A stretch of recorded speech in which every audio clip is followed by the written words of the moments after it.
Hello. അപ്പൊ എന്താണ്? എല്ലാരും അടിപൊളിയായിരിക്കണില്ലേ? നമ്മളും ഇവിടെ കാലറായിട്ടിരിക്കുന്നു ട്ടോ. രാവിലെ തന്നെ സ്വിം ചെയ്യാൻ വേണ്ടിയിട്ട് ഇറങ്ങിയിട്ടുള്ളതാണ് ട്ടോ. അപ്പോ വിശപ്പുണ്ടാവാണ്ടിരിക്കാൻ വേണ്ടിയിട്ട് 2 പ്രോട്ടീൻ ബ്രെഡിൻ്റെ ഇടയിൽ ഒരു മുട്ടയും കൂടി നല്ല സ്ക്രാമ്പിൾ ചെയ്തിട്ട് അങ്ങോട്ട് വെച്ചു. ഇതിലും വലിയ പ്രോട്ടീൻ ഇപ്പം എന്താ ഇപ്പം വേണ്ടേ? ഇതും കഴിഞ്ഞ് നേരെ സ്വിമ്മിങ്ങിന് പോവാണ് ട്ടോ. പക്ഷേ അവിടെ ചെന്നപ്പോൾ നമ്മളുടെ കടലിനെ നമ്മൾ എത്ര അങ്ങോട്ട് ഇഷ്ടപ്പെട്ടില്ല എന്ന് തോന്നുന്നു. ഐശുവിൻ്റെ ഭാഷയിൽ പറഞ്ഞാൽ ഓള് നമ്മളടുത്ത് പിണങ്ങിയിട്ടാകുമ്പോൾ ഉള്ളത് എന്ന് പറയുന്ന പോലെ കടലമ്മ നിറയെ തിരകളൊക്കെ പേടിപ്പിക്കുന്നുണ്ടായിരുന്നു. അങ്ങനെയുള്ള സമയത്ത് സ്വിം ചെയ്യാനും മാത്രമല്ല ഭയങ്കര ഒരു എക്സ്പേർട്ടൊന്നുമല്ല ഞാൻ. എന്നിരുന്നാലും ഇവിടം വരെ വന്നല്ലോ എന്ന് വിചാരിച്ചിട്ട് വെള്ളത്തിലിറങ്ങി ഒന്ന് ശ്രമിച്ചു നോക്കാമെന്ന് വിചാരിച്ചു. അപ്പോൾ ഈ വെള്ളത്തിലിറങ്ങാൻ പേടിയുള്ള ആൾക്കാർ ജസ്റ്റ് വാട്ടറിനെ ഫീൽ ചെയ്യണത് നല്ലതാണ് കേട്ടോ. ഇടയ്ക്കൊക്കെ ഒന്ന് വെള്ളത്തിലിറങ്ങിക്കോ. പിന്നെ ഈ കാണുന്നത് നമ്മൾ സ്നോർക്കലിങ്ങിന് യൂസ് ചെയ്യുന്ന ഒരു കൈൻഡ് ഓഫ് എക്യുപ്മെൻ്റ് ആണ്. നമ്മളുടെ ഗൂഗിൾസിന് പകരമായിട്ട് നമുക്കിത് യൂസ് ചെയ്യാൻ വേണ്ടി പറ്റും. അടിപൊളിയാണ് കേട്ടോ. ഇതെല്ലാം കഴിഞ്ഞ് വീട്ടിൽ വന്നപ്പോൾ വിശന്ന് ചാവാനായിരുന്നു. അപ്പം തന്നെ കുറച്ച് കാടമുട്ട റോസ്റ്റ് ചെയ്തങ്ങ് കഴിച്ചു. ഇന്നൊരു അടിപൊളി ഷോപ്പിംഗ് ബാലൻസ് ഉണ്ട് കേട്ടോ. കാരണം ഇന്ന് ഈവനിങ് നമ്മളൊരു ട്രിപ്പ് പ്ലാൻ ചെയ്തിട്ടുണ്ട്. അതിന് മുമ്പായിട്ട് പോയിട്ടൊരു മാച്ച ലാറ്റെ കുടിച്ചു. ഇതെൻ്റെ റീസൺ ഫേവറേറ്റ് ആണ് കേട്ടോ. ഇഷ്ടമുള്ള ആൾക്കാരൊന്ന് ട്രൈ ചെയ്ത് നോക്കുക. മാച്ച അടിപൊളിയാണ്. നല്ല ആൻറ്റി ഓക്സിഡൻസും ഒക്കെയുള്ള ഒരു അടിപൊളിയായിട്ടുള്ള ഒരു ഡ്രിങ്കാണ്. ആൻഡ് ഈ ഷോപ്പിംഗ് എന്ന് പറയുമ്പോൾ ഞാൻ എപ്പോഴും മീൽ പ്രെപ്പിന് പകരം മീൽ പ്ലാനിങ് പ്രിഫർ ചെയ്യുന്ന ഒരാളാണ് കേട്ടോ. അതുകൊണ്ട് തന്നെ എന്ത് സാധനം മേടിക്കണം, എത്ര ക്വാണ്ടിറ്റി മേടിക്കണം എന്നുള്ളത് എന്നെ സംബന്ധിച്ച് കുറച്ചൊരു ഐഡിയ ഉണ്ടായിരിക്കും. കാരണം എന്താണെന്നറിയോ, ഈ ഐഡിയ ഇല്ലാതെ ഞാൻ ഷോപ്പ് ചെയ്യുന്ന സമയത്ത് ഞാൻ അതും ഇതും എല്ലാം അൽക്കുലത്തും വീട്ടിൽ വാങ്ങി വെക്കുമായിരുന്നു. ഒരുപാട് കാശ് അതിൻ്റെ പേരിൽ എനിക്ക് നഷ്ടമായിട്ടുണ്ട്. നമ്മളൊന്ന് ആലോചിച്ച് നോക്കിയേ, നമ്മൾ ഒരു ദിർഹംസ് അല്ലെങ്കിൽ ഒരു രൂപ എടുത്തിട്ട് നമുക്ക് വേസ്റ്റ് ബാസ്ക്കറ്റിൽ ഇടാൻ വേണ്ടി പറ്റുമോ? ഇല്ലാലോ. അപ്പോൾ നമ്മൾ കളയുന്ന ഓരോ ഭക്ഷണവും ഓരോ രൂപയും ഓരോ ദിർഹംസൊക്കെയാണെന്ന് വിചാരിച്ചു കഴിഞ്ഞാൽ എങ്ങനെ കളയാൻ പറ്റുക? ഇത് കിട്ടാത്ത എത്ര പേരുണ്ടാവും? അത് ആലോചിക്കുമ്പോൾ വേറൊരു കൈൻഡ് ഓഫ് സങ്കടം.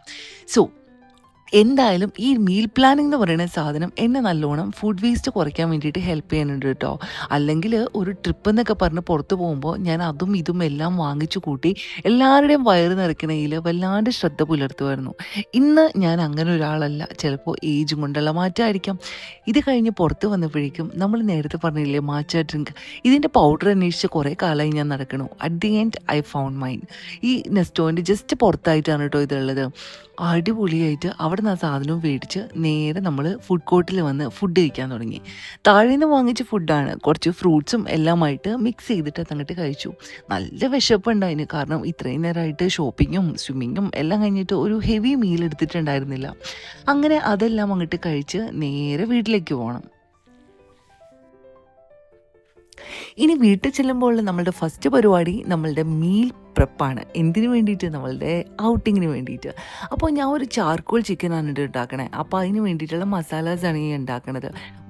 മല്ലിപ്പൊടിയില്ല, മഞ്ഞൾപ്പൊടി, മുളക് പൊടി, ജീരകം, അതിൻ്റെ കൂടെ ഗരം മസാല, കുരുമുളക് പൊടി, പിന്നെ അതിനകത്തേക്ക് ഒഴിക്കുന്നത് തൈര്, പച്ചമുളക്, ജിഞ്ചർ ഗാർലിക് പേസ്റ്റ്, മല്ലിയില, പുതിനയില, ഇത്രയും സാധനങ്ങളേ ഉള്ളൂ കേട്ടോ. കൂടെ കുറച്ച് സോൾട്ടും. ഇതിൻ്റെയൊക്കെ അളവ് ഡിസ്ക്രിപ്ഷൻ ബോക്സിൽ ക്ലിയർ ആയിട്ട് ഞാൻ മെൻഷൻ ചെയ്തിട്ടുണ്ട്. അപ്പോൾ ഇത് വെച്ചിട്ട് നിങ്ങളൊന്ന് ട്രൈ ചെയ്ത് നോക്കണം. ഇറ്റ് വാസ് സോ ഗുഡ് എന്ന് പറഞ്ഞാൽ പോരാ, അനദർ ലെവലായിരുന്നു കേട്ടോ. ഇതെല്ലാം കഴിഞ്ഞ് നമ്മൾ കുറച്ച് എന്തായാലും ബാലൻസ് കാണുമല്ലോ. ഞാൻ നേരത്തെ പറയണ്ടായി, ഞാനിത് ഒരുപാട് സാധനങ്ങൾ ഒത്തിരി ക്വാണ്ടിറ്റിയിൽ ഉണ്ടാക്കിയിട്ട് എല്ലാവരും ഇത് കഴിക്കണമല്ലോ എന്ന് വിചാരിച്ചിട്ട് കഴിക്കുന്ന ഒരു കൈൻഡ് ഓഫ് അവസ്ഥയിൽ ഞാൻ എൻ്റെ കൂടെ പോണവരെ എത്തിക്കുമായിരുന്നു. പക്ഷേ ഇപ്പം ഞാൻ അങ്ങനെയല്ല കേട്ടോ. ആൾക്ക് എത്ര കഴിക്കാൻ പറ്റും എന്നുള്ളൊരു ക്വാണ്ടിറ്റിയിൽ മാത്രമേ ഞാൻ ഫുഡ് ഇപ്പോൾ സെർവ് ചെയ്യാനുള്ളൂ. അതിപ്പോൾ അത് കഴിക്കുന്ന ആൾക്കാർക്കും ഒരു തൃപ്തിയാണ്. ഉണ്ടാക്കി കൊടുക്കണേ എനിക്ക് ഇച്ചിരി തൃപ്തി കുറഞ്ഞാലും കുഴപ്പമില്ല. ഇപ്പോൾ അതിനകത്ത് ഞാൻ തൃപ്തി കണ്ടുപിടിക്കാൻ തുടങ്ങി. എന്തായാലും തൃപ്തിയുടെ ഓരോ കളികൾ. അത് തന്നെ. ഇപ്പോൾ ഇത്രയും ചിക്കൻ എന്തായാലും ഞാൻ എടുക്കണില്ല. കാരണം ഞങ്ങൾ 3 അഡൽട്ട്സും ഒരു കിഡുമാണ് പോകുന്നത്. അതിനെക്കൊണ്ട് അത്രയും ക്വാണ്ടിറ്റിയുടെ ആവശ്യമില്ലല്ലോ. ഇതിനകത്ത് നിന്ന് ഒരു 4 പീസ് ബിഗ് തൈ പീസാണ് ഞാൻ എടുത്തിട്ട് കൊണ്ടുപോയിട്ടുണ്ടായിരുന്നു കേട്ടോ. അങ്ങനെ നമ്മളുടെ സാധനങ്ങളെല്ലാം പാക്ക് ചെയ്ത് ഞാൻ എടുത്തു വെച്ചിട്ടുണ്ട്. എന്തൊക്കെ പാക്ക് ചെയ്യണം എന്നൊക്കെ ശരിക്കും പറഞ്ഞാൽ എനിക്കൊരു വീഡിയോ ആക്കി ചെയ്യണമെന്നുണ്ടായിരുന്നു. പക്ഷേ എങ്കിൽ എന്തോ സമയം കിട്ടിയില്ല. പിന്നെ എൻ്റെ ലൈസൻസ് കിട്ടിയതിന് ശേഷം ഞാനൊരു ലോങ് ഡ്രൈവിന് മുമ്പ് റാസൽഖൈമ പോയിട്ടുണ്ട്. പക്ഷെ ഒരു ട്രിപ്പ് എന്ന പേരിൽ ഞാൻ ആദ്യമായിട്ട് പോണതാണിത് കേട്ടോ. ഇത് കോർഫുഖാനിലേക്ക്. And it is so good actually. ഈ കോർഫുഖാനിലേക്ക് പോകുന്ന വഴിക്ക് ഭയങ്കര രസമാണ്. കാരണം ഇറ്റ്സ് നോട്ട് ലൈക്ക് ദുബായിൽ ഭയങ്കര flashy roads, full of lights അങ്ങനെയൊക്കെ ആയിരിക്കും. പക്ഷേ ഇവിടെ ഭയങ്കര ഡിഫറെൻ്റ് ആണ്. And we reach to Oman right now. ഈ ഒമാനിലെ പ്രത്യേകതയും ഇതുപോലെ തന്നെയാണ് കേട്ടോ. ട്രഡീഷൻസിനെയൊക്കെ ഭയങ്കര ഹോൾഡ് ചെയ്യുന്ന കൈൻഡ് ഓഫ് ആൾക്കാരാണ്.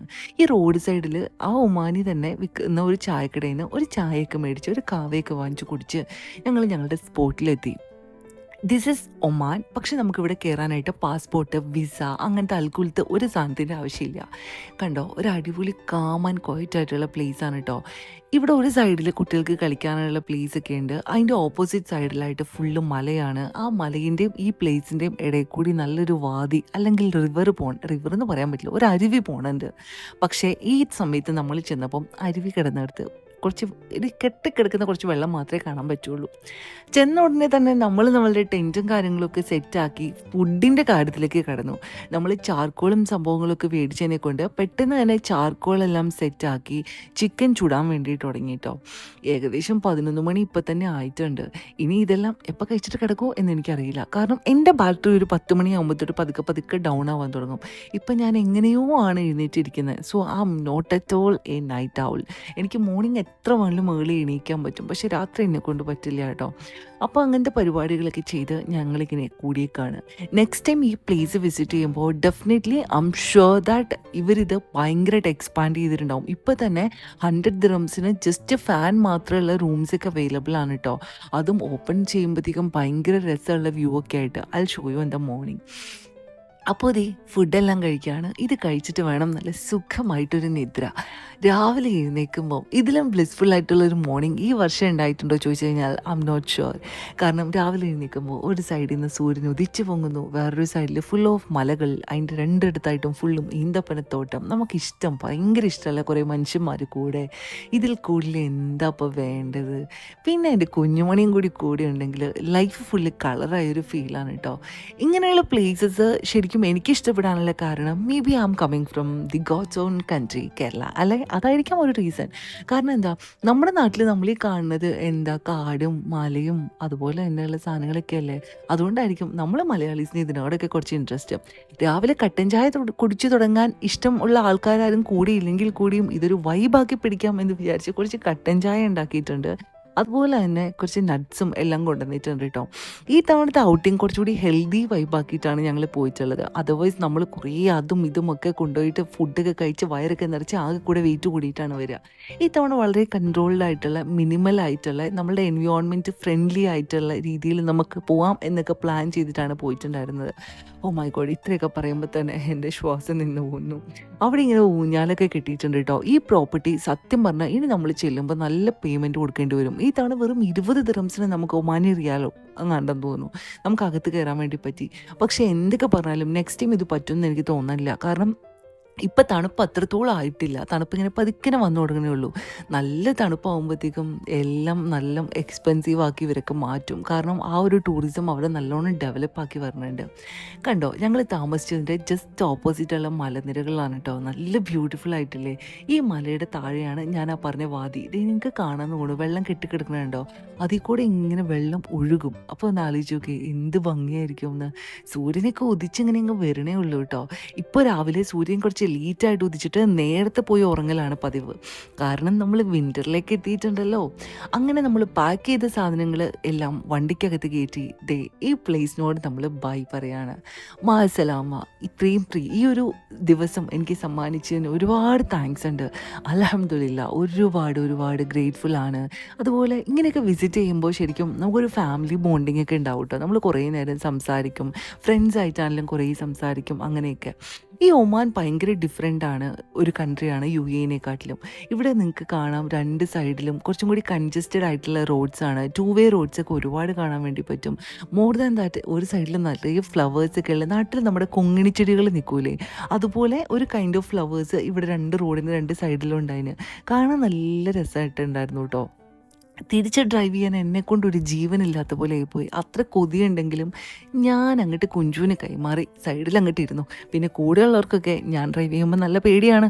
അതുകൊണ്ട് എല്ലാവരും സമാധാനത്തിൽ ഇരുന്നോട്ടെ, ഉറങ്ങിക്കോട്ടേന്ന് അങ്ങോട്ട് വിചാരിച്ചു. ഈ പോക്ക് നമ്മൾ പോണത് കോർഫിക്കാനാണ്. നിങ്ങൾ ഈ കാണുന്ന ഒരു സൈഡിൽ കാണുന്നത് കോർഫിക്കാൻ സിറ്റിയാണ് കേട്ടോ. നമ്മൾ റോഡിൽ കൂടെ പോകുമ്പോൾ ഭയങ്കര ബ്യൂട്ടിഫുൾ ആയിട്ട് ഒരു സിറ്റി മുഴുവൻ നമുക്കിങ്ങനെ കാണാൻ വേണ്ടി പറ്റും. എന്ത് രസാലേ. അത് കഴിഞ്ഞിട്ട് നമ്മൾ അവിടെ നിന്നൊരു ബോട്ട് റൈഡ് പോയി. ഇങ്ങ വാ ഒരു സ്റ്റോറി പറഞ്ഞുതരാം. പത്തേമാരി മൂവിയിൽ നമ്മൾ പറയണില്ലേ പണ്ടൊക്കെ ഉള്ള ആൾക്കാർ എങ്ങനെയാണ് ദുബായിൽ വന്നതെന്ന്. ആ സ്റ്റോറി പറയണത് ഈ കടലിനെ സംബന്ധിച്ചാണ് കേട്ടോ. ഈ കോർഫിക്കാൻ ബീച്ചിനടുത്തായിട്ട് ഒരു ഐലൻഡ് ഉണ്ട്. I show you that island mean while.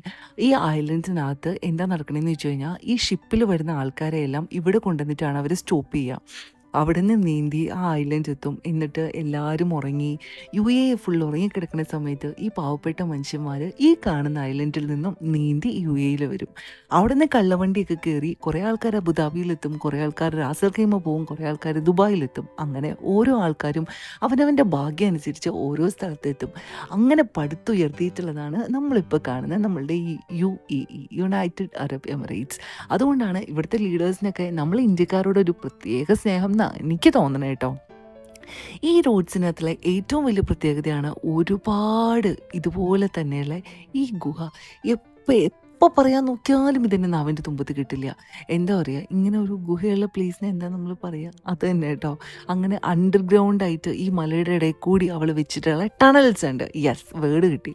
ആ ടണലിനകത്ത് കൂടി ഇങ്ങനെ പോകണം. ഏകദേശം 5 ടണലുണ്ട്. 4 കിലോമീറ്ററോളം വരെയുള്ള ടണൽസ് ഉണ്ട് കേട്ടോ. വെളിച്ചത്തിൽ ഇത് കണ്ടപ്പോൾ ഇരുട്ടത്ത് ഞാൻ എങ്ങനെയാണ് ഇതിൽ കൂടെ ഡ്രൈവ് ചെയ്ത് പോയത് ഞാൻ ഓർത്ത് എനിക്ക് തന്നെ പേടിയായി പോയി. ആഹാ, അങ്ങനെ നമ്മളുടെ ട്രിപ്പ് ഇങ്ങനെ അവസാനിച്ചു കൊണ്ടിരിക്കുകയാണ്. അപ്പോൾ ഇതുവരെ എത്തിയിട്ടുള്ള എല്ലാവർക്കും താങ്ക് യു സോ മച്ച്. അപ്പോൾ നിങ്ങളെല്ലാവരും നിങ്ങളുടെ അഭിപ്രായങ്ങൾ കമൻറ്റ് ചെയ്യാൻ മറക്കണ്ട. മാസലാമ. അപ്പോൾ തീർച്ചയായിട്ടും I am just waiting to read your comments. അതുപോലെ നിങ്ങൾക്ക് ഈ വ്ലോഗിൽ ഏറ്റവും ഇഷ്ടപ്പെട്ട പാട്ട് ഏതാണെന്നും കൂടി കമൻറ്റ് ചെയ്യണം കേട്ടോ. അപ്പോൾ നമുക്ക് നോക്കാമല്ലോ നമ്മളുടെയൊക്കെ ഇഷ്ടങ്ങൾ ഏകദേശം സെയിം ആവേണ്ടോന്ന്. അപ്പോൾ ശരി, താങ്ക് യു സോ മച്ച്. വീണ്ടും കാണാം.